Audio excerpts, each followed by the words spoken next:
유대인들에게는 분노 바이러스가 가득하다고 합니다.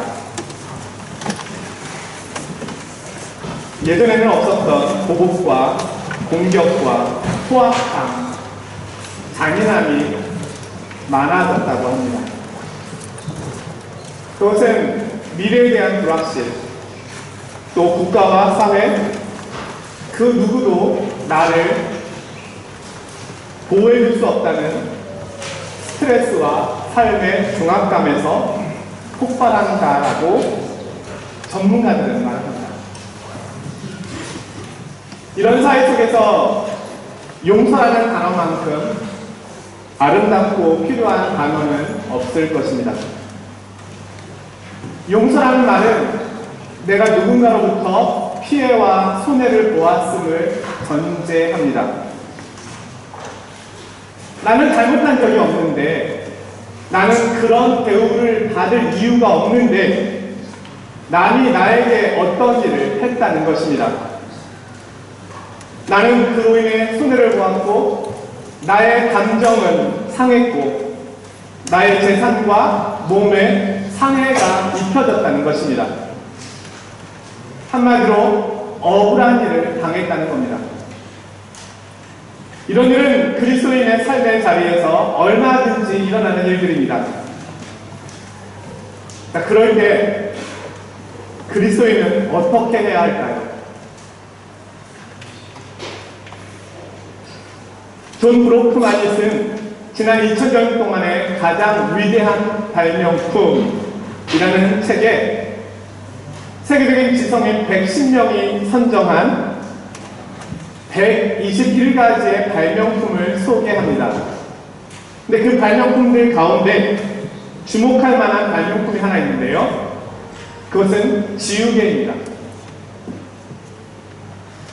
지우개가 없었다면 대생이나 스케치가 불가능했을 것이고, 그렇다면 많은 작곡이 어려웠을 것이다. 명곡과 명화는 지우개 덕분에 탄생할 수 있었다. 이렇게 평가한다는 것입니다. 오늘 용서라는 말은 지우개를 뜻하는 것과 가장 가까운 말입니다.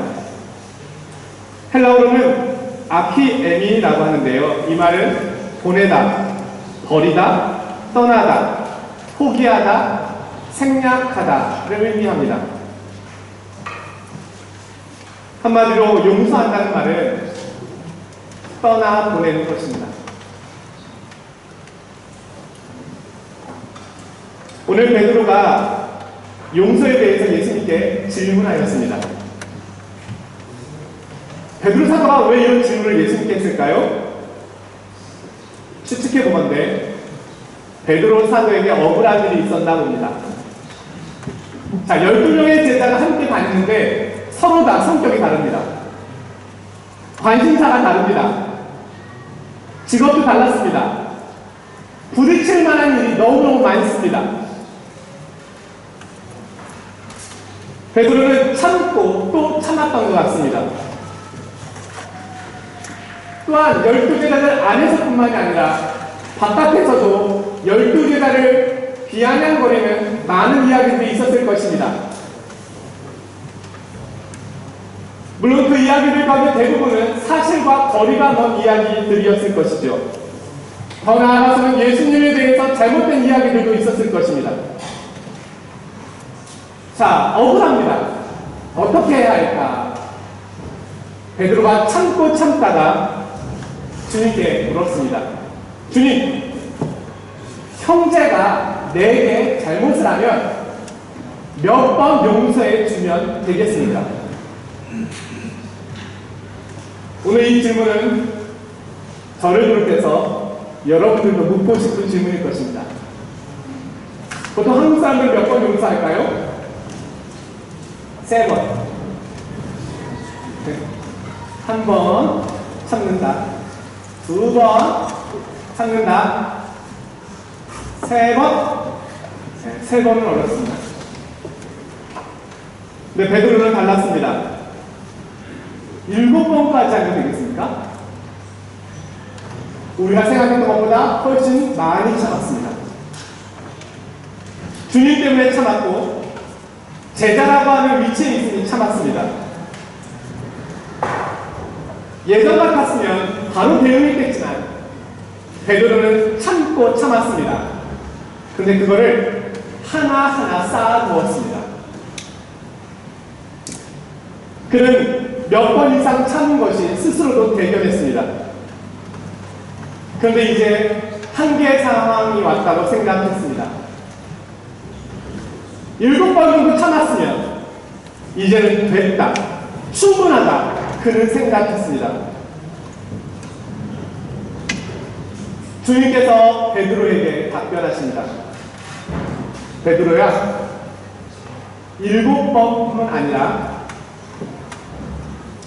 7번을 70번까지라도 참아라. 여러분, 이게 몇 번입니까? 일반적으로 490번을 말하죠. 490번을 참아라. 이 말씀은 세지 말라는 것입니다. 이 말씀은 무한히 용서하라는 뜻입니다.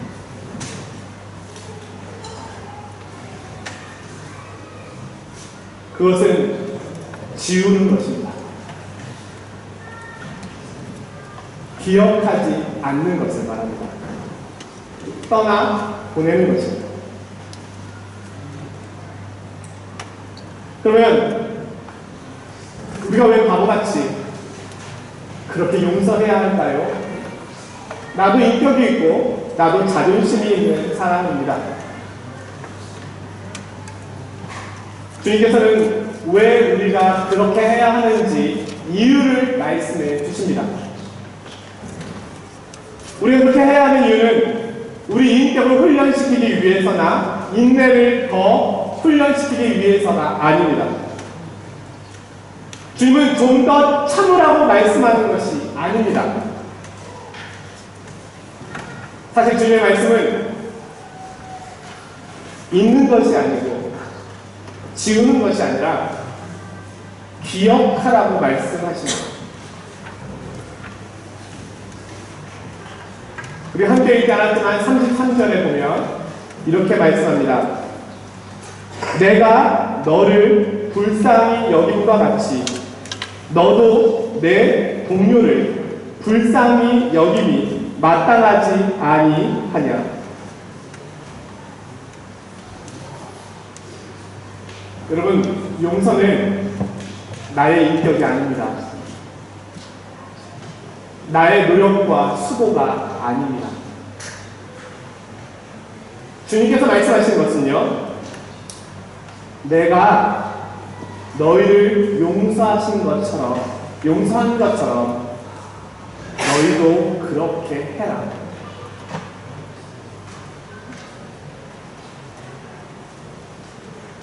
그리스도께 용서받은 것처럼 너도 남을 용서하라. 이 용서는 그리스도께로부터 받은 사랑에 대한 응답으로서의 행위라는 것입니다. 우리는 용서에 대해 생각할 때 용서하고 있는 나 자신을 생각합니다. 그리고 용서를 힘들게 만들고 있는 나의 가해자인 상대방을 생각합니다. 근데 주님은 그런 거 생각하지 말라는 것입니다. 나 자신에 대해서 생각하지 말고 상대방의 용서의 크기에 대해서도 생각하지 말아라. 대신 예수 그리스도를 기억하라. 내가 너를 용서하기 위하여 어떻게 했는지를 기억하라. 이게 용서에 대한 말씀입니다. 따라서 오늘 이 말씀은 윤리도덕적인 말씀이 아닙니다. 세상 사람들에게 하는 말씀이 아닙니다. 그리스도의 사랑을 받은 그리스도인에게 해주시는 말씀입니다. 이것은 나아가서는 그리스도인만이 할 수 있는 그리스도인의 특권입니다. 오늘 주님께서 그렇게 말씀하신 후에 용서에 대한 예화를 들려주십니다. 어떤 임금이 10,000달란트 빚진 자 한 명을 잡아왔습니다. 이 사람은 너무너무 큰 빚을 졌기 때문에 갚을 길이 없었습니다. 임금이 명령합니다. 너의 몸과 너의 아내와 너의 자식들과 너의 모든 소유를 다 팔아서 갚아라. 10,000달란트는 갚을 수가 없는 금액입니다. 제가 계산해 봤거든요. 10,000달란트, 1달란트가 6,000데나리온입니다. 6,000데나리온은 노동자가 6,000일 동안 했을 때 벌어들이는 수익을 말합니다. 고대 역사가에 의하면 유대 정부의 1년 총 예산이 1,000달란트가 되지 않았다고 합니다. 1달란트는 노동자가 20년 동안 쓰지 않고 모아야 모을 수 있는 돈입니다. 1달란트가. 주일학교에서 달란트 시장을 하는데요. 어마어마한 시장입니다. 그거는 재벌들도 할 수 없는 시장입니다. 우리 주일학교 학생들은 대단합니다. 뭐 수십 달러를 써요.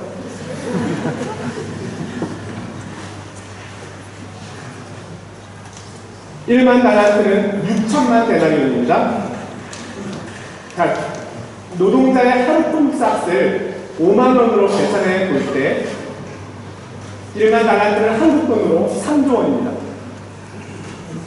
유로로는 22억 7천만 유로입니다.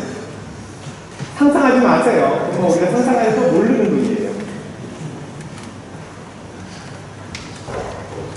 그런데 이 주인이, 임금이 이 사람이 너무 불쌍했습니다. 10,000달란트를 탕감해 주었어요. 갚지 마라. 대단하죠? 근데 이 종이 나가다가 마치 자기에게 100데나리온 빚진 자를 만났습니다. 100데나리온은 100일 동안 일하는 노동자의 값이잖아요. 1달란트에 60분의 1밖에 되지 않는 금액입니다. 이 종은 화가 났습니다. 그래서 자기에게 빚진 자를 성경에 보니까 그의 목을 잡고 이르되 빚을 갚아라. 폭력을 행사하며 협박했습니다. 목이 잡힌 그 동료가 엎드려서 말합니다. 나에게 조금만 참아주십시오. 내가 갚을 것입니다. 그러나 이 사람은 허락하지 않고 그를 옥에다가 가두어 버렸습니다. 그 사실을 본 일행이 너무너무 안타깝게 여겨 임금에게 가서 일러 바쳤습니다.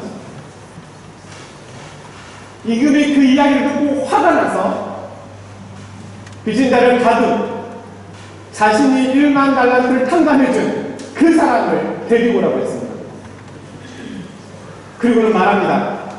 악한 종아, 내가 빌기에 내가 내 빚을 전부 탕감하여 주었거늘 내가 너를 불쌍히 여긴 것 같이 너도 내 동료를 불쌍히 여김이 마땅하지 아니하냐. 네가 그 빚을 다 갚기 전에는 옥에서 나오지 못할 것이다 하고 그를 가둬버렸습니다. 자비와 사랑이 많았던 이 임금은 자비와 사랑이 없었던 그 종에 대하여 분노하였습니다. 예수님께서 이 비유를 말씀하신 후에 베드로와 제자들에게 말씀하십니다. 35절인데요. 너희가 각각 마음으로부터 형제를 용서하지 아니하면 나의 하늘 아버지께서도 너희에게 이와 같이 하시리라. 여러분, 부담스러운 말씀이죠? 이 말씀을 차라리 안 들었으면 좋았을 것을. 우리가 이런 말씀을 들을 때 사실 우리 속에는 저항감이 있습니다. 주님, 그것은 주님 같은 분이 하시는 일입니다. 베드로 정도, 사도 정도면 할 수 있는 일입니다. 그러나 저는 믿음도 약하고 신앙심도 약합니다. 저는 절대 그렇게 할 수 없습니다. 내 눈에 흙이 들어가기 전에는 안 됩니다. 주님께서 흙을 넣으실 것입니다.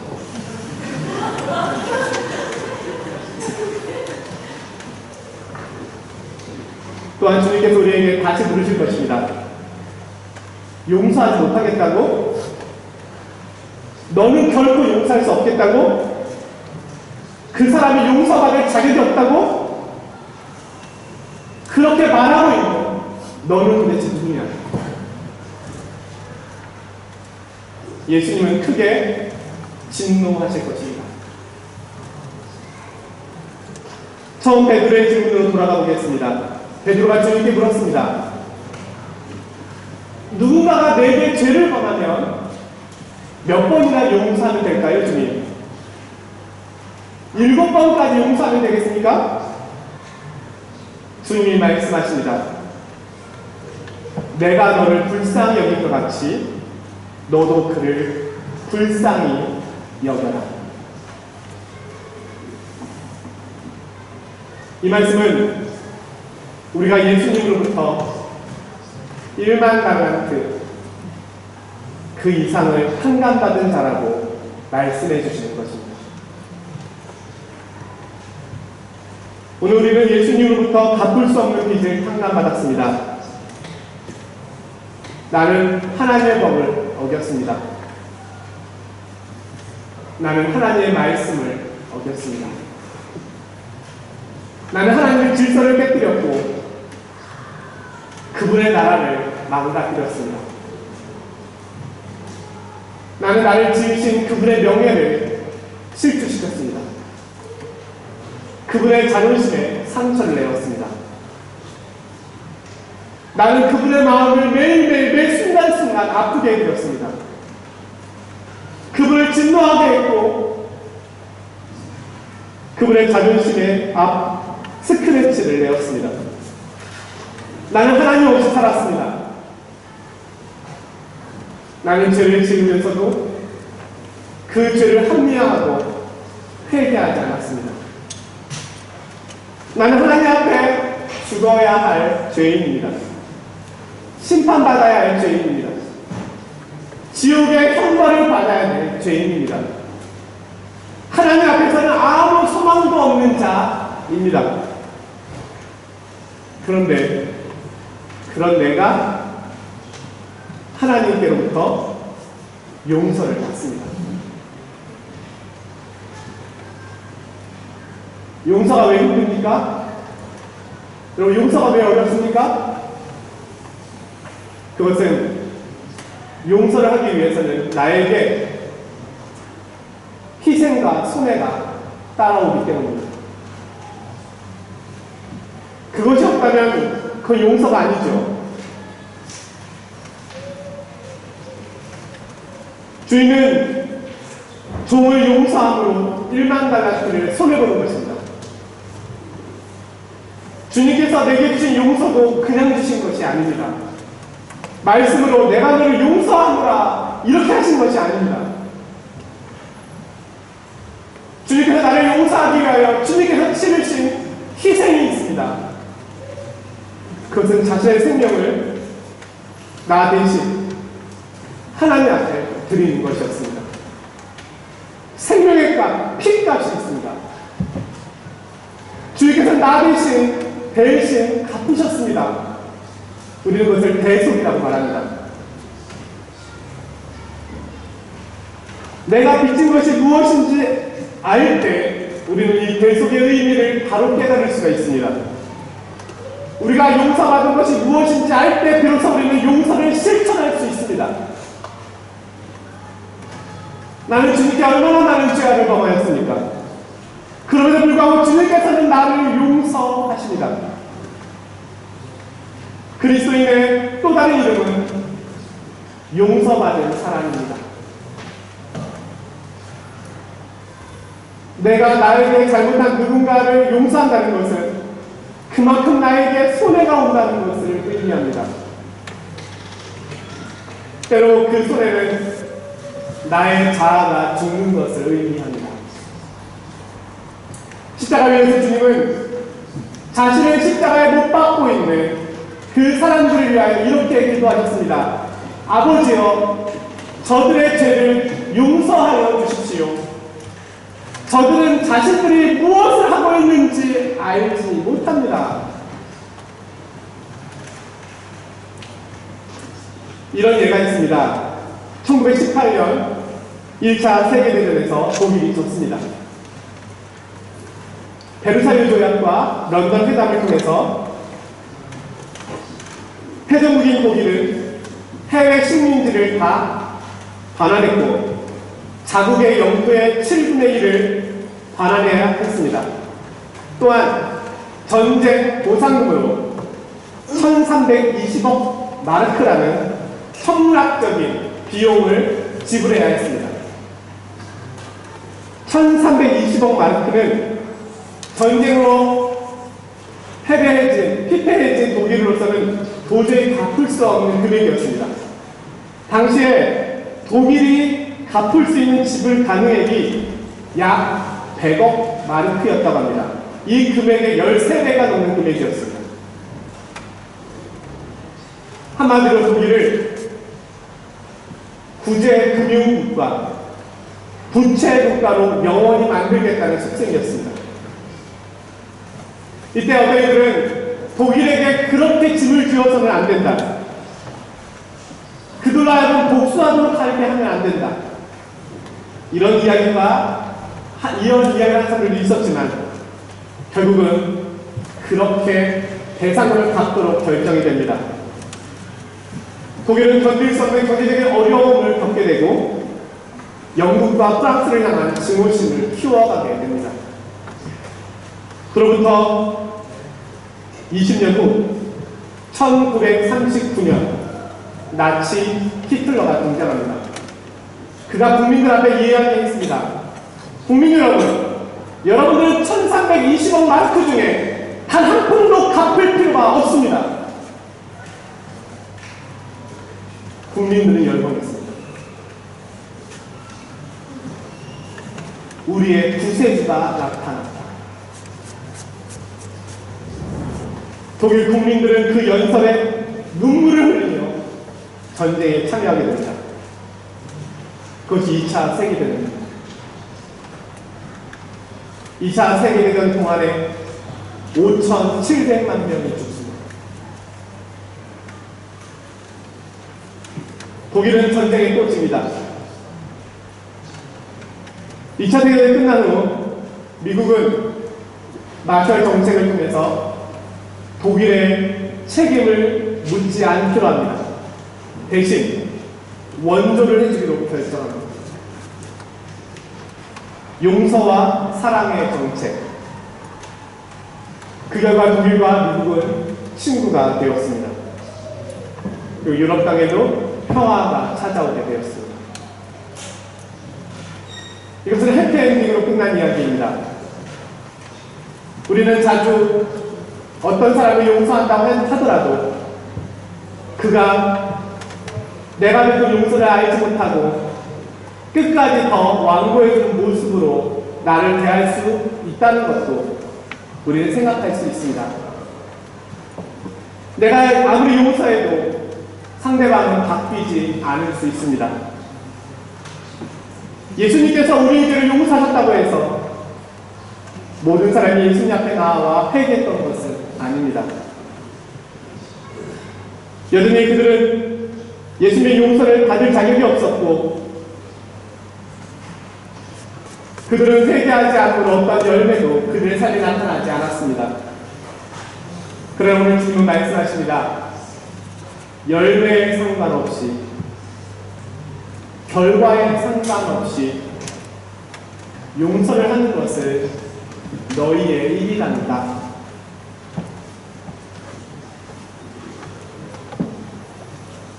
오늘 이 말씀은 결국은 우리의 싸움이 나에게 해를 가한 사람과의 싸움이 아니라 내 자신과의 싸움을 이야기해 주는 것입니다. 이 말씀에 순종하기 위한 싸워가야 함을 말씀하는 것입니다. 나의 죄를 용서하신 십자가의 사랑의 크기를 더 깊이 묵상해 볼 것을 말씀하는 것입니다. 사랑하는 성도 여러분, 오늘 이 말씀은 저와 여러분에게 굴레를 씌우기 위해서 주시는 말씀이 아닙니다. 도리어 이 말씀은 우리에게 자유를 위하여 주시는 말씀입니다.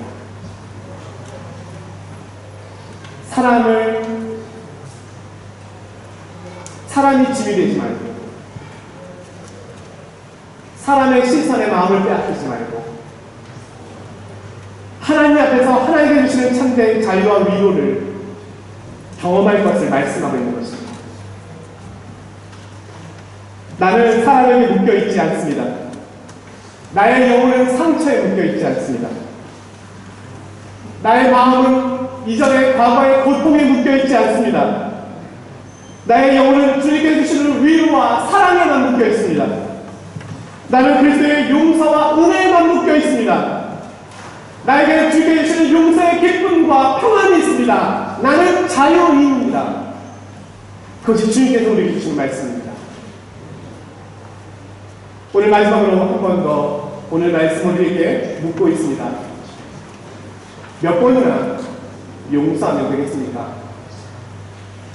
7번이면 되겠습니까? 아니다. 내가 너에게 용서함을 준 것처럼 너도 남에게 그렇게 하여라.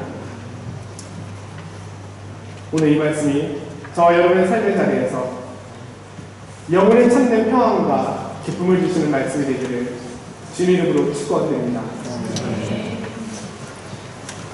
거룩하신 아버지 하나님, 오늘 저희는 놀라운 주님의 말씀에 귀를 기울입니다. 주님, 저희가 과연 이렇게 할 수 있겠습니까?